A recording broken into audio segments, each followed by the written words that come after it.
We're here just to give you another little real estate quick tip from Brian and Dan.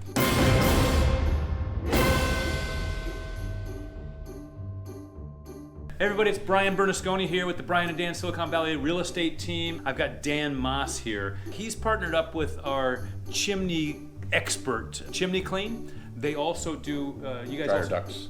They also clean dryer ducts. Like how frequently do you think you should clean a dryer duct? Generally it's 3 to 5 years, but depends on how much you use it. And, Okay. And what kind of materials you put through it. You know. Okay. Cotton will So, produce more lint and synthetics kind of thing. yeah. And then also how long the run is on the dryer duct. Can Right. Depend. Long runs can be a little dangerous, right? For sure, yeah. Yeah. Yeah, number one cause of house fires now. Is a long run dryer duct. Dryer ducts and stuff. I'm going to have you over to my house this week.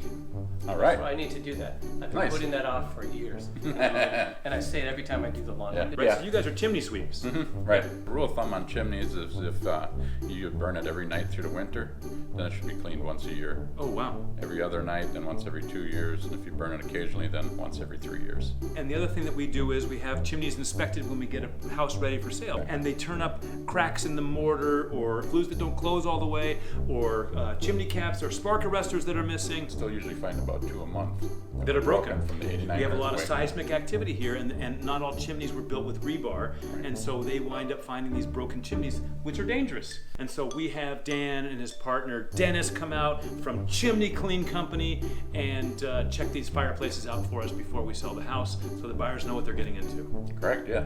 All right, we're good on that. Thank you.